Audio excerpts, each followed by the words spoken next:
right. So for anyone who listened to the show yesterday, we were talking about my brother who was stuck in Dubai along with a lot of other Americans who were stuck in the different parts of the Middle East. And then there's a lot of Americans who are not stuck. They are there and they are serving, including more than 400 members of the Wisconsin Army National Guard who are stationed in the Middle East during this ongoing military action. And Todd, when we were planning today's show, you wanted to invite someone on who had direct information as far as what this looks like and feels like for people when they are deployed. Well, I appreciate the opportunity because in our old show, back in our old network, I had the pleasure and honor of having this gentleman on our show several times. Did our show on location up at Volk Field for the Northern Lightning event, the training exercise. And welcome to the program here on 620 WTMJ. I believe the first interview, actually, since he retired this past December. Major General David May, he served as the Adjutant General here in the state of Wisconsin, commanded the Wisconsin Army and Air National Guard, responsibility for both federal and state missions. He was also responsible for emergency management and emergency communication and served in Governor Tony Evers' staff as well, overseeing Homeland Security here in the state of Wisconsin. He joins us via telephone here this morning. General May, thank you very much for taking the time, and welcome to WTMJ. Hey, good morning, Todd. Thanks so much for having me. Great to hear your voice again. Well, it's always a pleasure, and we'd love to get and we're going to talk a little bit more about maybe if you have a chance what you're doing now. You're helping vets still in your retirement. I think that's great.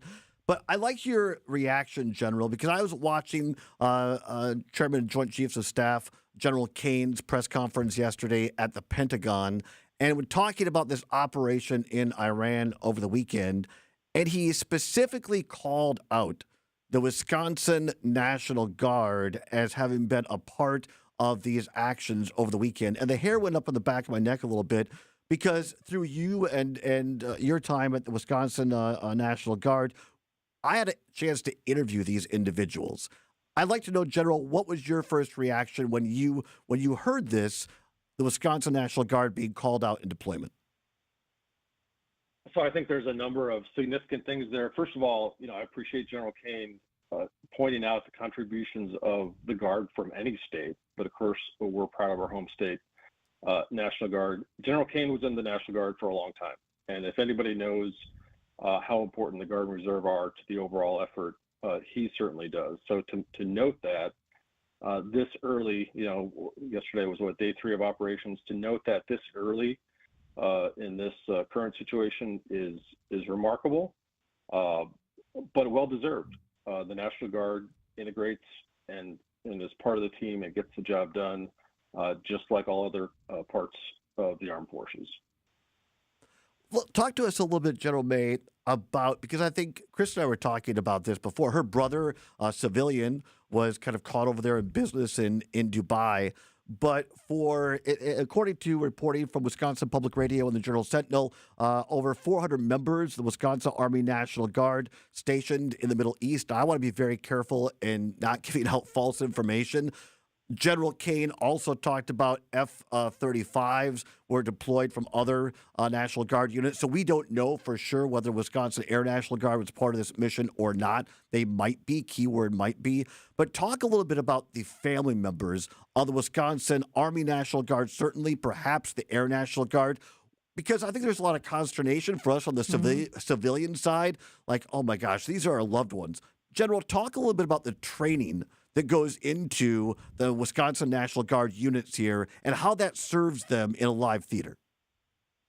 Yeah, absolutely. So it's important to note that the Guard and the Reserve are trained and equipped to the federal standard. So when we go overseas to do our federal mission, we are at the standard of the active duty.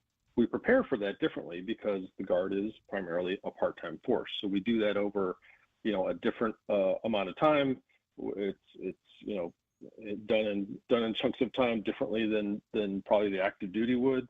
But once we are to that point where we're actually going to deploy, we're up to task. And the Guard is designed that way. Sometimes people will take a cheap shot at the Guard, and it's probably because they just don't understand how we're designed to become part of the federal mission alongside active duty members in a way that's really seamless. And the Wisconsin National Guard has an amazing reputation. I spent the last 17 years of my career in the Wisconsin National Guard.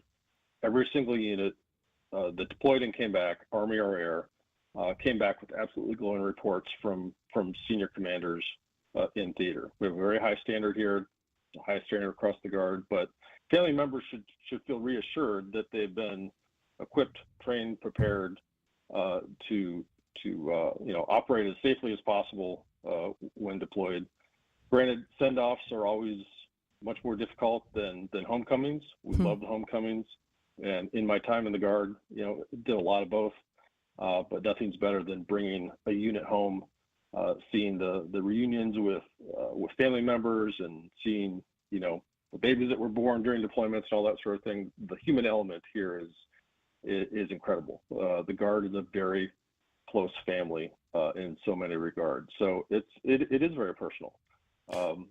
But again, our military was structured on purpose this way to have significant amounts of our capacity in the states in the National Guard. Major General, speaking of that, as far as being trained such that they are prepared to be as involved as active members of our military, is the expectation that is similar to how responsibilities are designated, that they are doing? Is there different roles that the Guard plays than active military members once they're deployed on a mission like this? Yeah, that's a good question. My opinion on that is once units are integrated into operations overseas, the difference in components really becomes inconsequential, whether you're Guard, Reserve, or active. The deployed commanders need the job done, and they look at the units that have been provided to them, and they go forth and do what needs to be done. I can tell you from personal experience, in a deployed environment, and especially when operations are ongoing, you do what needs to be done. I certainly found myself doing a number of things that I didn't expect to be doing, but when things are happening, you jump in and get the job done based on the mission and your orders from your command. The units that we have sent forward, just based on open source media, we have a forward support company there, as well as an artillery unit that's equipped with HIMARS, a high mobility artillery rocket system, which we've had fielded in Wisconsin for, I think, more than a decade. So the commanders are going to take those capabilities, those assets, those personnel, and work them into the mission as they see fit. Major General David May is our guest on Point Taken with Kristin, Brey. I'm Todd Allbaugh in for Steve Scafidi.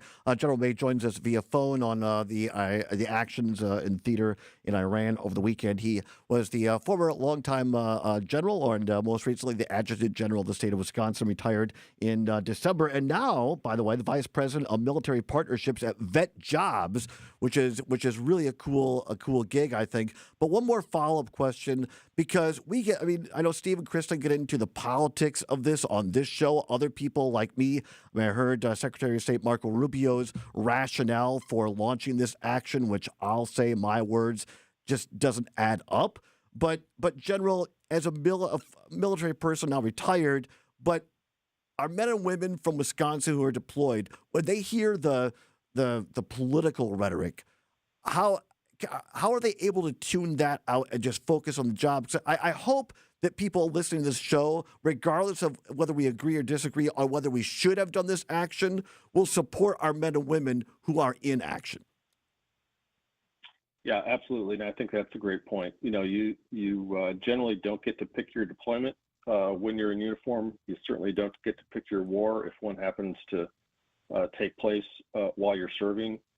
And we're brought up, we're indoctrinated and trained in the military to be apolitical, non-political, however you want to state it, and ultimately we're subordinate to civilian authority. That's the way it's designed in the Constitution. It's the way we've operated going forward, and it does create a challenge when there's lots of controversy about an operation.